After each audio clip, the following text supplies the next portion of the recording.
Sir, ನೀವಿಬ್ರು ಸೇರಿ kidney ಕೊಟ್ಟು ಬಹಳ ದೊಡ್ಡ ಸಹಾಯ ಮಾಡಿ. ಈ ನಿಮ್ಮ ಉಪಕಾರ ನನ್ನ ಜೀವ ಇರೋ ತನಕ ಮರೆಯೋದಿಲ್ಲ. ನಾವೇನು ಉಪಕಾರ ಮಾಡಿವ್ರಿ ಅಪ್ಪ ನಿಮಗ? ನಮಗ 1 ಕೋಟಿ ರೂಪಾಯಿ ಬೇಕಾಗಿತ್ತ, ಅದನ್ನ ಕೊಟ್ಟು ನೀವ ನಮಗ ಉಪಕಾರ ಮಾಡಿರಿ. ಕಾವೇರಿ, ಆರಾಮದಿಯಲ್ಲ?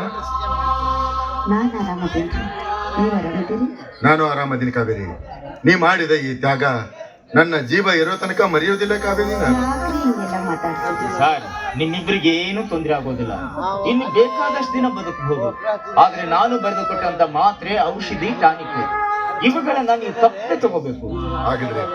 ಅಂದ ಹಾಗೆ 1 ಕೋಟಿ ರೂಪಾಯಿ ಚೆಕ್ ಅನ್ನ ಒಂದೇ ಆಗಿ ನಾನು ಬರೆದು ಕೊಟ್ಟಿಲ್ಲ.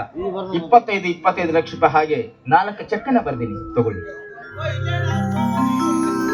ಒಂದು ವೇಳೆ ನೀವಿಬ್ರು ಬಂದು ಕಿಡ್ನಿ ಕೊಡದೆ ಹೋಗಿದ್ರೆ ನನಗೆ ಬಹಳ ದೊಡ್ಡ ತೊಂದರೆ ಆಗ್ತಿತ್ತು.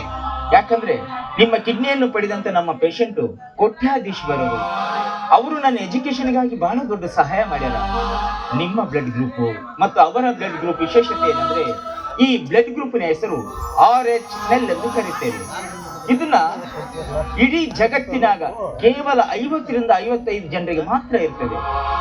ಇದನ್ನ ನಮ್ಮ ಮೆಡಿಕಲ್ ಲ್ಯಾಂಗ್ವೇಜ್ ನಲ್ಲಿ ಗೋಲ್ಡನ್ ಬ್ಲಡ್ ಎಂದು ಕರೀತೇವೆ. ನಿಮ್ಮ 3 ಜನರ ಬ್ಲಡ್ ಗ್ರೂಪ್ ಸೇಮ್ ಆಗಿರುವ ಕಾರಣ ನೀವಿಬ್ರು ನನ್ನ ಪಾಲಿನ ದೇವರೇ ಸರಿ.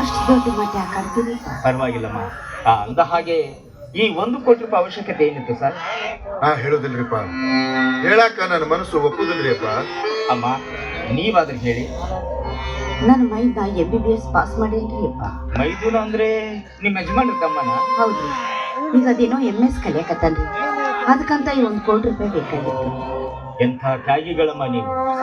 ಮೈದುನ ಸಲುವಾಗಿ ನೀವು, ತಮ್ಮನ ಸಲುವಾಗಿ ಇವರು. ನಿಮ್ಮ ಮೈದುನನ್ನು ಕಿಡ್ನಿ ಸ್ಪೆಷಲಿಸ್ಟ್ ಆಗಿ ಮಾಡುವ ಸಲುವಾಗಿ ನೀವಿಬ್ರು ನಿಮ್ಮ ಕಿಡ್ನಿಗಳನ್ನೇ ದಾನ ಮಾಡಿದ್ರಾ?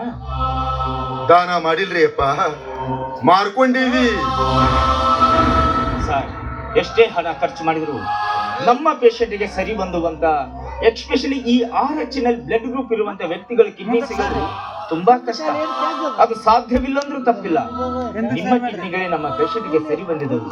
ನಮ್ಮ ಪೇಷಂಟ್ಗೆ ಹಣ ಮುಖ್ಯ ಅಲ್ಲ ಸರ್, ಆ ಬ್ಲಡ್ ಗ್ರೂಪಿನ ಕಿಡ್ನಿಗಳು ಮುಖ್ಯ. ನೋಡಿ, ಮುಂದೆ ಎಂದಾದರೂ ನಿಮಗೆ ಪ್ರಸಂಗ ಅನುಸಾರವಾಗಿ ಏನಾದರೂ ಹಣದ ಅಡಚಣೆ ಆದ್ರೆ ಈ ಡಾಕ್ಟರ್ ಶ್ರೀಧರ್ನ ಮರೆಯಕ್ಕೆ ಹೋಗ್ಬೇಡಿ. ನಿಮ್ಮ ಸಲುವಾಗಿ ನನ್ನ ಮನೆಯ ಬಾಗಿಲು ಸದಾ ತೆರೆದೇ ಇರುತ್ತೆ. ಆಗಿಲ್ರಿ ಅಪ್ಪ, ನಿಮ್ಮಿಂದ ನಮಗ ಬಹಳ ಉಪಕಾರ ಆಯ್ತು. ನನ್ನ ತಮ್ಮನ ಆಸೆ ಪೂರ್ತಿಗೊಳಿಸಿದ್ರಿ, ಅಷ್ಟು ಸಾಕ್ರಿಪ್ಪ. ನಮಗ ಅಷ್ಟು ಸಾಕು ಯಪ್ಪ. ನಾವಿನ್ನು ಹೋಗ್ತೇವ್ರಿಪ್ಪ. ಹಾಗೆ ಹೋಗ್ಬೇಡಿ, ಹೊರಗಡೆ ಡ್ರೈವರ್ ಕಾರ್ ತಗೊಂಡು ಕಾಯ್ತಾ ಇದ್ದಾನೆ, ಕಾರಲ್ಲೇ ಹೋಗಿ. ನಮಗ್ ಯಾಕೆ ಬೇಕ್ರಿ ಅಪ್ಪ ಕಾರು? ಬಸ್ನಾಗ ಹೋಗ್ತೀವಿ. ಪರವಾಗಿಲ್ಲ ರಾಜೀವಣ್ಣ. ಇನ್ನೊಂದು ಮಾತು, ನನಗೂ ಯಾರು ಅಣ್ಣ ಇಲ್ಲ, ತಮ್ಮ ಇಲ್ಲ, ಅಕ್ಕ ಇಲ್ಲ, ತಂಗಿ ಇಲ್ಲ. ಇನ್ನು ಮುಂದೆ ನೀವು ನನ್ನ ಡಾಕ್ಟ್ರೇ ಅಂತ ಕರೆಯಕ್ಕೆ ಹೋಗ್ಬೇಡಿ. ಇನ್ನು ಮುಂದೆ ನಾನು ನಿಮ್ಮ ಸ್ವಂತ ತಮ್ಮ ಅಂತ ತಿಳಿರಿ. ಬನ್ನಿ.